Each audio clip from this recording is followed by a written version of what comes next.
I see it. And we are back, folks, for a special interview here on the Michigan Insider on Sports Talk 1050 WTKA, online at WTKA.com. You may know, if you listen to us for any period of time, every week during the gymnastics season, we talk to Michigan women's gymnastics coach Bev Plotke.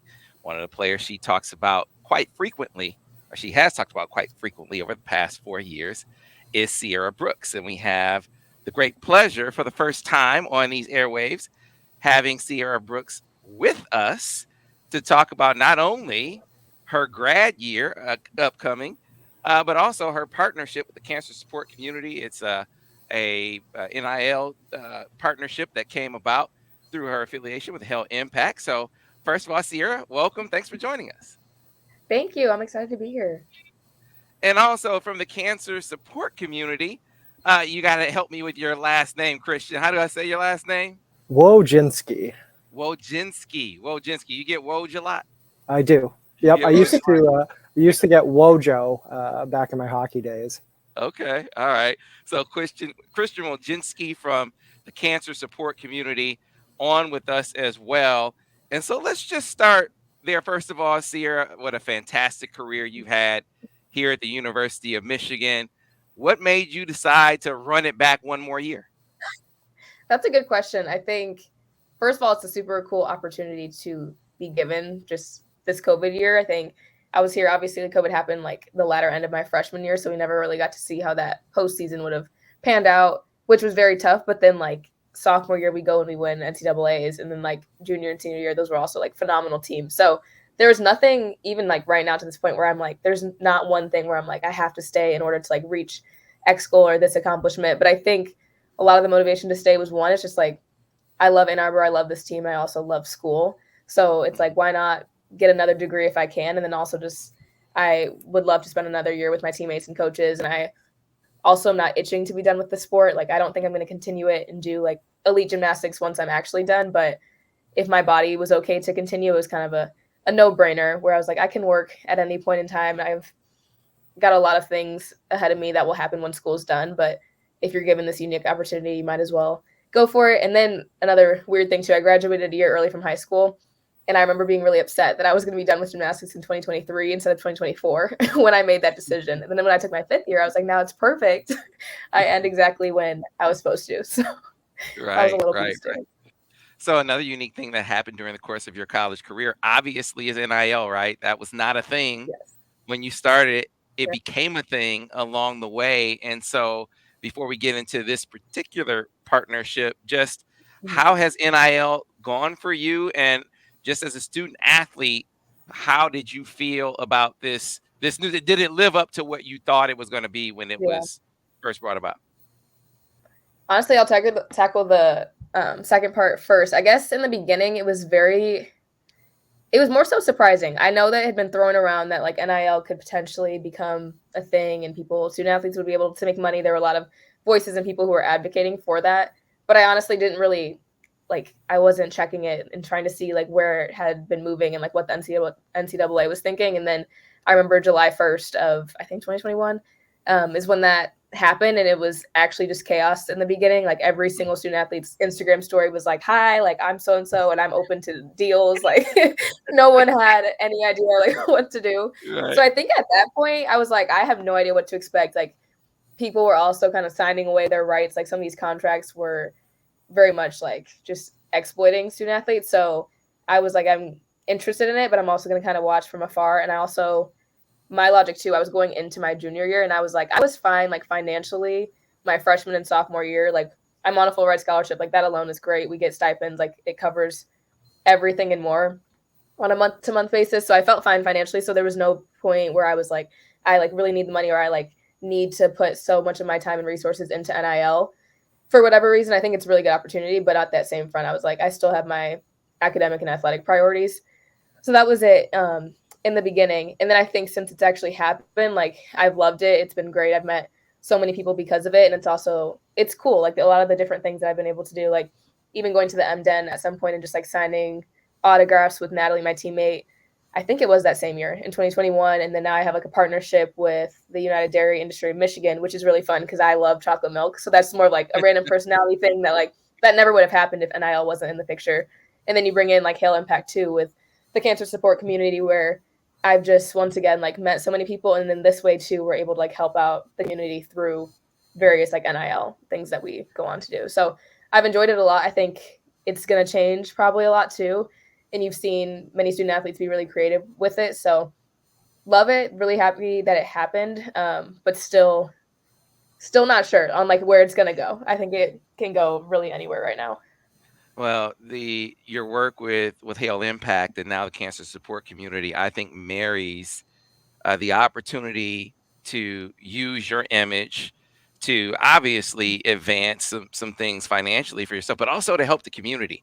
And so that brings Right. us to you, Christian.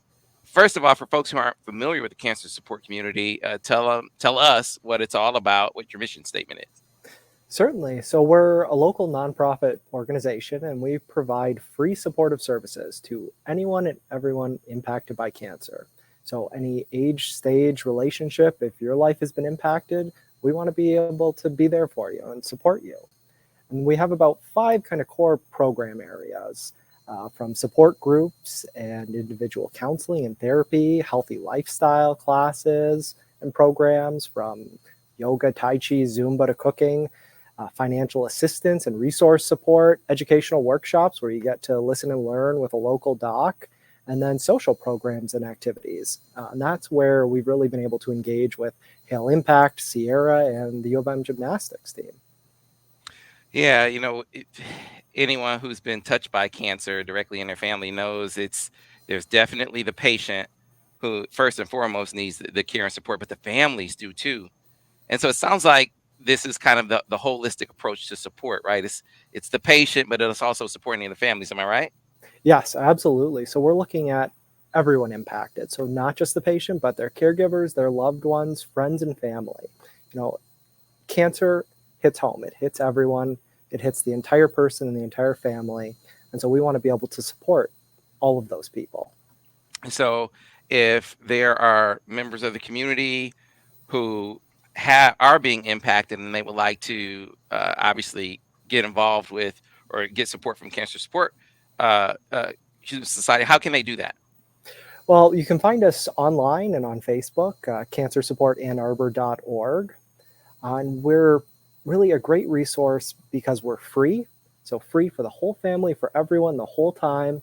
We're evidence-based, means there's some sort of tangible benefit to all of the programs and services we provide, and we're professionally facilitated. So anything from a support group to a yoga class is going to have a licensed or certified person leading and teaching that class. So cancersupportannarbor.org, or just Google CSC Ann Arbor. Cancer Support, what was the last part about .org? cancersupportcommunity.org. Cancersupportcommunity.org. Cancersupportcommunity.org. So, Sierra, it begs the question, there are many opportunities through Hail Impact to get involved with nonprofits in the community. What made you choose the cancer support community? Yeah, so initially, because of the way Hail Impact's model is, a lot of times we look at doing activities on a team basis. So it'll basically be like our team actually sat down. It was on a Zoom call. So it was over the summer when we were talking about it. And we kind of just walked through all the various nonprofits that Hail works with. And then we honestly landed with the cancer support community for a couple of reasons. I know one, just our team is very almost cancer focused to some degree, because we have a Flip for Chip meet every single year, which honors the dad who passed away from pancreatic cancer of one of our alums. So that's something that started a few years ago, like before I even got here, and it's continued on. It's a meet that we get super excited for. We have their family come in and talk to us before that meet every single year, and it's just really cool because you're able to see how strong our team's culture is, and also just see how much we support one another in that space if anything's ever going on. And then for me personally too, my grandfather also passed away from pancreatic cancer. So that was something too where I was able to see how hard that was for my family and extended family. And once I learned about the cancer support community, I thought it was amazing to see everything they were doing. And then also just with more and more conversations with Christian, like there's so many resources and so many unique things that they do. And I wish even more people knew about what they offered, because I think there's so many people who would benefit from it. Yeah, that is an awesome segue, Christian, because I am definitely curious about how you guys came across Hale, because part of this, a big part of what you do is just getting the word out. And student athletes, especially in this community, there's no bigger megaphone, right? So how did all of that come together? How did you guys connect with Hale and decide on this being that megaphone for the cancer support community? I think that's such a great question. I think like any good relationship, there's a degree of spontaneity and luck that comes into play. And as Sierra mentioned with NIL, it was a slow burn and then a very quick kind of initiation and transition. And so the Hale Impact team approached us with this really unique and novel idea that we could partner and work with U of M athletics and student athletes and utilize them as volunteers and resources. And so we discussed it internally for a long time, and then suddenly it was a reality. You know, we're planning events and we're looking at social opportunities where we can engage the athletes. And so as an organization, we really wanted to do right by the students and give them opportunities to explore their own passions, as well as utilize them as great marketers and advocates for the CSC. So what we really tried to do is bring in the athletes for some of our social programs so that they can interact one-on-one with members. These aren't widely publicized events. These are just kind of opportunities for members impacted by cancer in our community to interact and talk and chat with athletes. And then the other opportunity is just getting the word out there about the CSC, having the athletes utilize their platforms and their network to spread the word about free cancer support services in Ann Arbor. So it's really been a great relationship, and we're looking forward to adding more and more opportunities to engage with the athletes. Yeah, it's every student athlete has a platform. Some are bigger, some have a bigger platform than others. And so Sierra, as one of the most decorated student athletes on campus, yours is big. So Heisman, the women's gymnastics Heisman trophy, right? You have Yeah. it's the AAI award, right? Is that what it's what it Yep, that's right. Yep. And so I'm how does that award go? Because like the Heisman in football, you got all the former Heisman winners that vote on it, and some other media members get voted. So how does it work when it comes to the AAI award? Yeah, so I could be wrong, but I'm pretty confident it's basically voted on by head coaches, like from various programs throughout the country. So I know that it starts with nominations. So it started off like each team can nominate. I don't even know if there's a cap on how many people you can nominate, but basically, obviously, it's going to be like your senior class. Now, sometimes fifth years also get grouped into that, but each coach can basically, or coaching staff can nominate a few of their student athletes that they think are viable options and candidates for that specific award. And then basically the other coaches go in and they all start placing in votes. And then it goes down to like the top 6 finalists. And then right before NCAA's, I think they do another round of voting with those top 6. So are you surprised? I mean, look, you've had an outstanding career.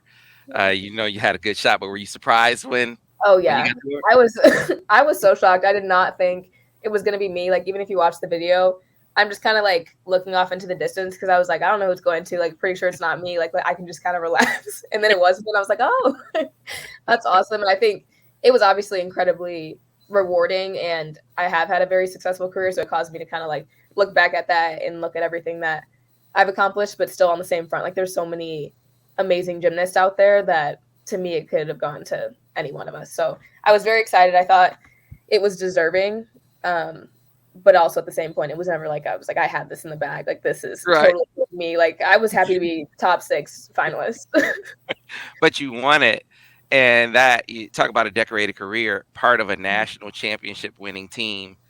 Yeah. With that comes the expectation and do it again. So I know it was hard at first because we've talked to Bev every year for a year. She's had really, really good teams.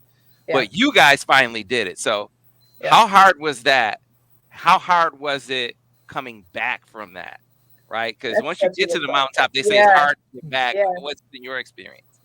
That's a really, really good question. And I think one thing, like for us to win that in the beginning, I think we really had that underdog mentality going into that 2021 year season. Like one, we were like, that was still COVID, right after COVID. So we had classes online. Like the only time we would really ever leave our house was to go to practice. Like not a fun year by any means at all. But in terms of our season, like we were hitting our stride and we also had a lot of hiccups that year where we lost our regular season meet by just having like a rough, one of our rotations were rough. And then we also lost at Big Ten. So it was disheartening in the sense we were like, we're such a good team. Like we should have won both of these things. We do have nationals on the table. We've never won it before. I think if you would have asked us immediately after Big Tens if we were going to win nationals, I don't think any of us were confident. We're like, we just lost like Big Tens. We're not winning NCAAs. But between Big Tens and then when you have regionals and nationals, our confidence kind of skyrocketed and we realized how good we were.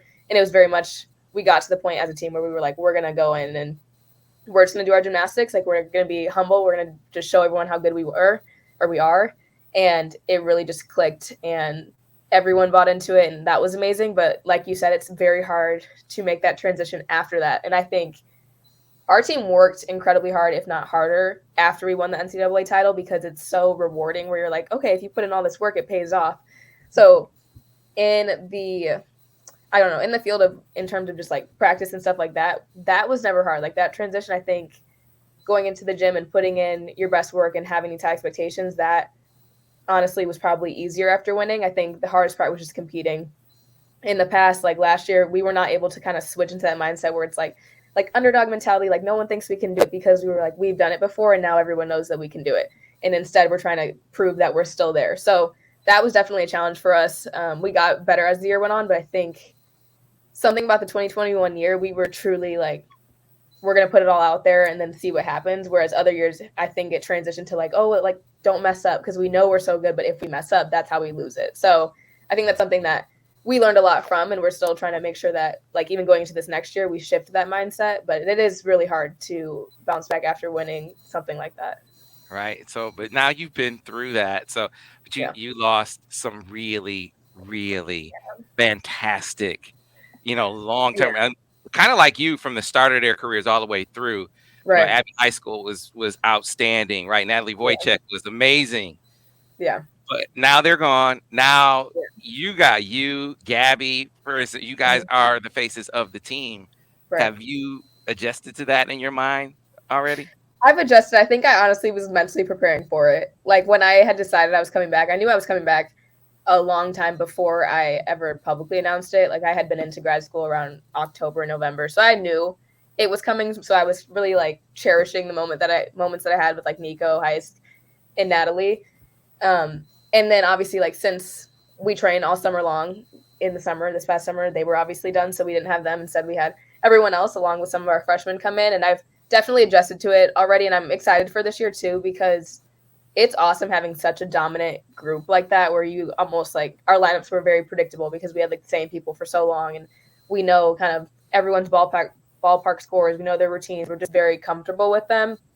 But at the same point, we're not able to kind of intermix new faces that often because of that consistency. So that's one thing that I'm really excited for this season, is just seeing new people compete, because there's so many people this summer who have been working new skills, and I'm super proud of them. And I just want to see like how well that translates to competitions, because I think people are going to be pleasantly surprised. We've also seen kind of explode. The floor routines are like a thing on YouTube, right? Yeah. I mean, they're all over. So I'm curious, how do you come up with your routine, number one? Because I imagine there's a lot that goes into that. And is that a thing that you like as a gymnast for, your routine? Do you want your routines all over YouTube? I mean, how do you feel about that? That's a really good question.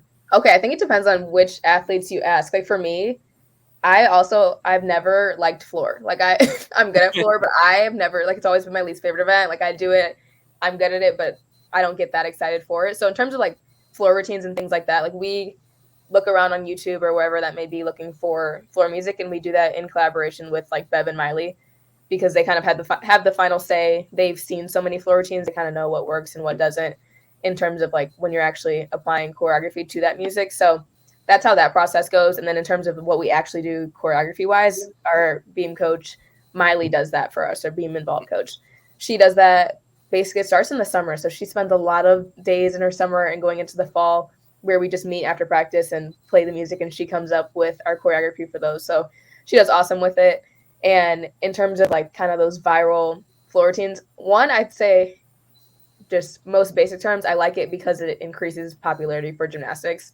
And it's been super cool to be a student athlete, or specifically women's gymnast, as it's grown in popularity. Because I've seen that over the course of my 4 years thus far. Like, one, elite gymnasts coming back to college gymnastics because of NIL, like that alone has made women's gymnastics really popular. So I do like it that it kind of has that viral factor to it. But when I compete, I have no intentions of like needing my routine to go on YouTube. But I have other teammates, like for instance, Gabby. Like, Gabby is a phenomenal dancer. Like, she's probably choreographed at least like a quarter to half of her routine because she just likes dancing, and that's like truly a hobby for her and something that makes her super excited. So routines like that, I think, are kind of crafted in a sense where I'm like, to me, it should go viral. Not necessarily, it's not what your like end goal is. You want to just have a good routine, but also like some routines kind of have that extra.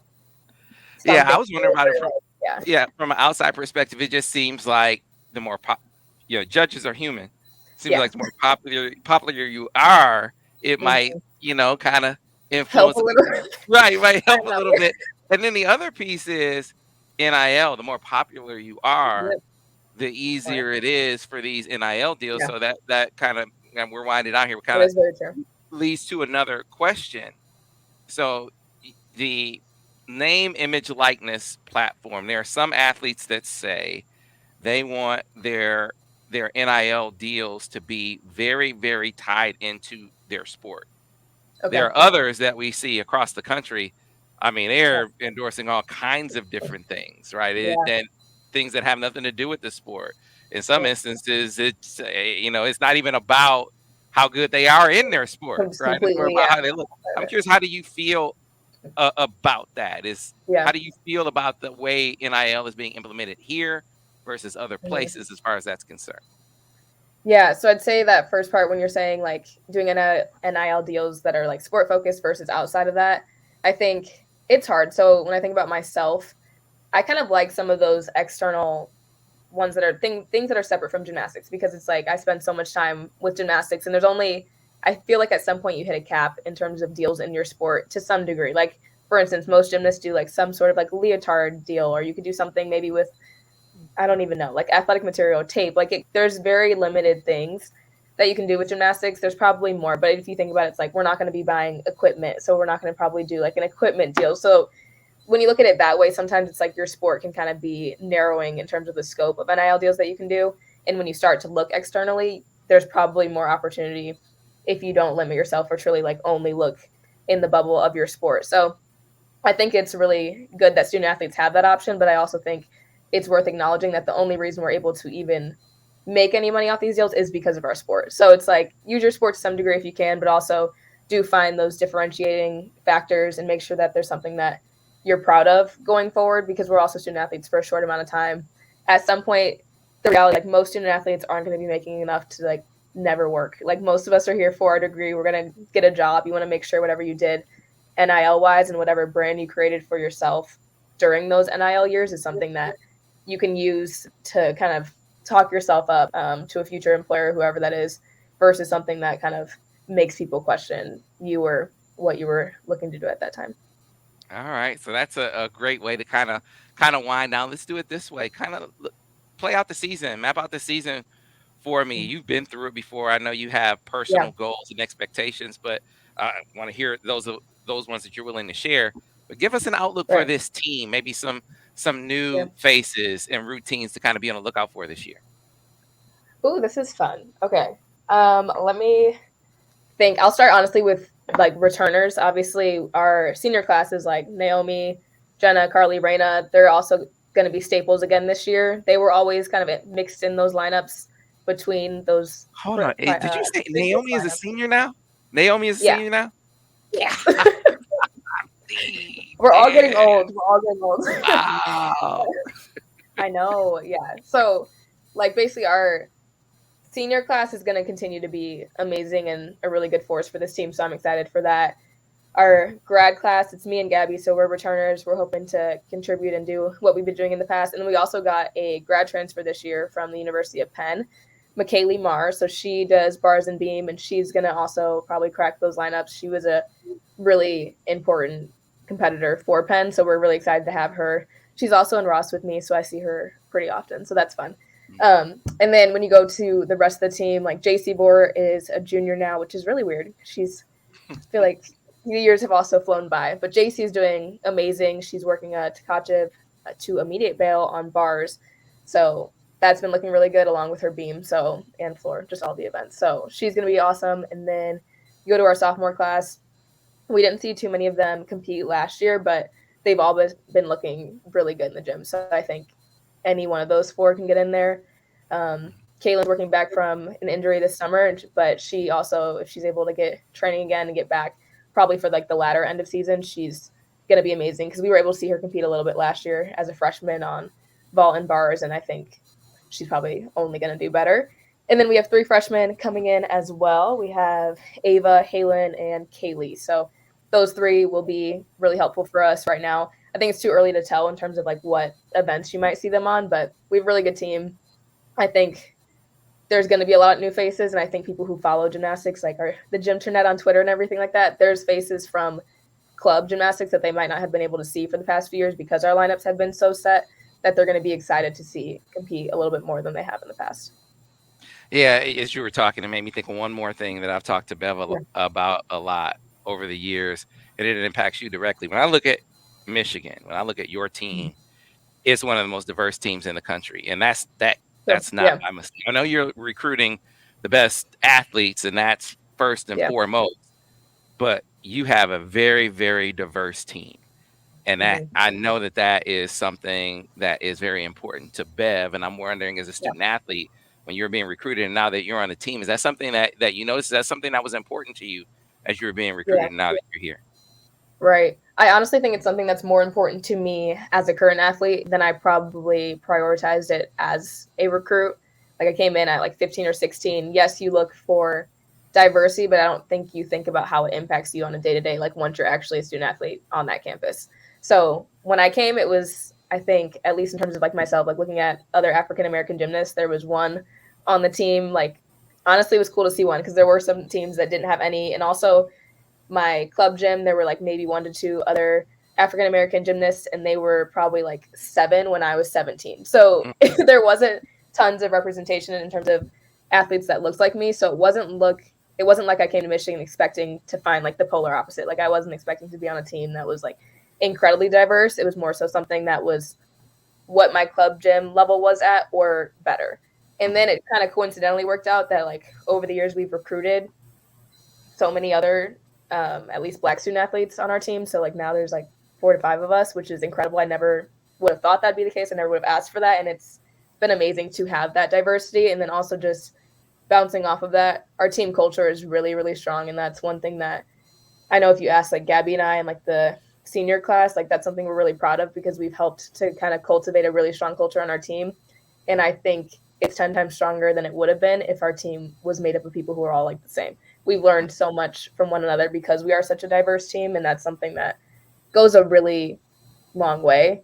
And I don't think people realize that till they have to live through it. So I guess just if anyone's in the recruiting process, look at that and think about it because it does come up a lot when you're in college.